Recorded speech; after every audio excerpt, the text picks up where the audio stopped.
बोलिए भारत माता की, भारत माता की, भारत माता की।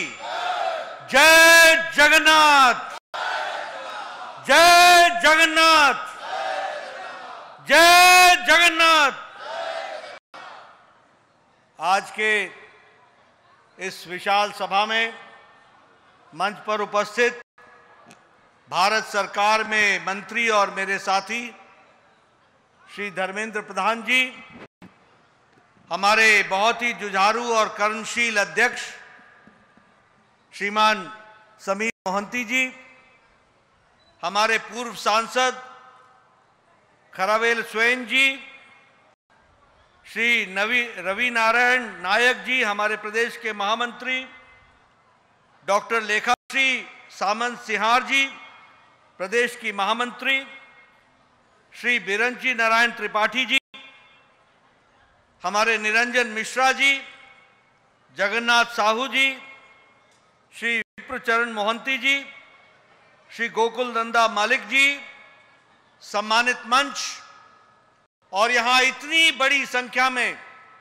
एकत्र आए देवी और सज्जनों, मेरे नौजवान साथियों और मीडिया के मेरे साथी, प्रिंट मीडिया और इलेक्ट्रॉनिक मीडिया के मेरे साथी, आज मुझे इस पवित्र भूमि पर आने का सौभाग्य मिला है और जिस गर्मजोशी के साथ आपने स्वागत किया है और मुझे देर से आने के बावजूद भी आप सब लोग डटे रहे हैं, इतनी बड़ी संख्या में यहां पर आए हैं, आप सबका हार्दिक अभिनंदन, आप सबका हार्दिक स्वागत।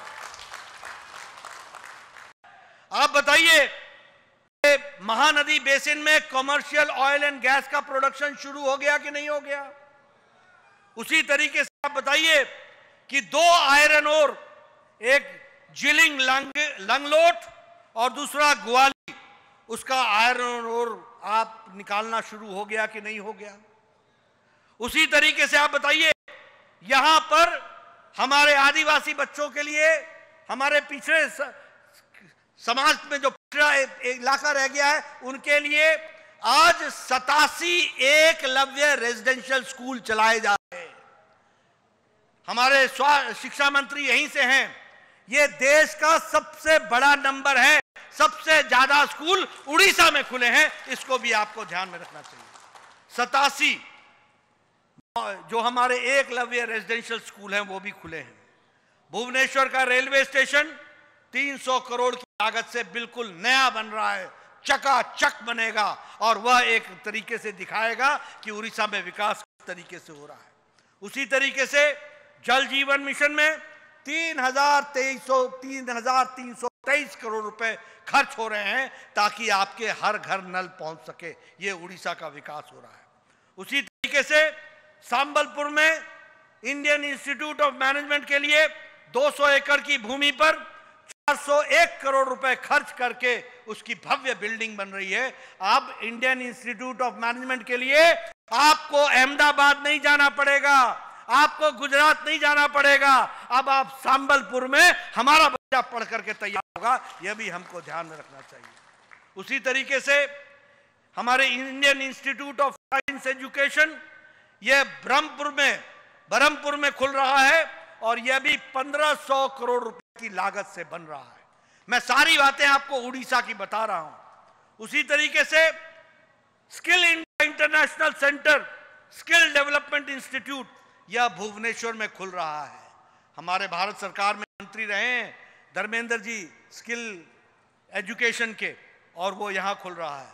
प्रधानमंत्री कृषि सिंचाई योजना में 4000 करोड़ रुपए उड़ीसा में खर्च हो रहे हैं, 4000 करोड़ रुपए। उसी तरीके से 1300 करोड़ रुपए हमारे नेशनल हाईवे के लिए खर्च हो रहे हैं और 1300 किलोमीटर नेशनल हाईवे के लिए 13400 करोड़ रुपए खर्च हो रहे हैं। और उसी तरीके से 1214 किलोमीटर की नेशनल हाईवे जो बन रही है उसमें 9000 करोड़ रुपए खर्च हो रहे हैं। यानी चौड़ी सड़कें, डबल लेन, 4 लेन, 6 लेन, ताकि विकास के लिए ये सड़कें नहीं हैं, ये उड़ीसा के निर्माण के सड़कें हैं, ये याद रखना। इन सड़कों को बनाया जा रहा है। और अगर मैं कंधमाल की बात करूं तो 8 एकलव्य विश्वविद्यालय या 8 एकलव्य स्कूल यहां भी खोले जा रहे हैं। मैं यह जरूर कहना चाहता हूं, यह पवित्र धरती है, यह जगन्नाथ की धरती है। मैं नवीन भाई से पूछना चाहूंगा, मैं नवीन पटनायक जी से पूछना चाहूंगा कि ये रत्ना भंडार जो लॉर्ड श्री जगन्नाथ का है, उसको क्यों नहीं सुरक्षित रखने का काम उड़ीसा की सरकार कर रही है? कहां है उस भंडार की चाबी? क्यों उसका संरक्षण नहीं हो रहा है? और इसलिए इसकी ओरिजिनल चाबी कहां गुम हो गई है, इसका जवाब हमारे बीजू जनता दल के नवीन बाबू को देना होगा।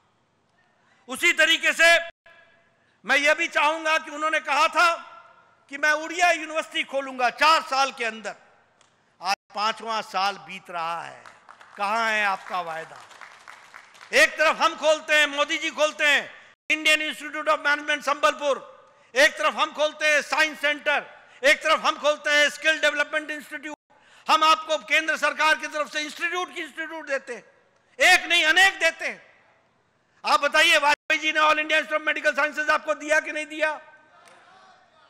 आप बताइए, आपको हम लोगों ने मेडिकल कॉलेज दिए कि नहीं दिए? आप बताइए, हमने आपको इंजीनियरिंग कॉलेज दिए कि नहीं दिए?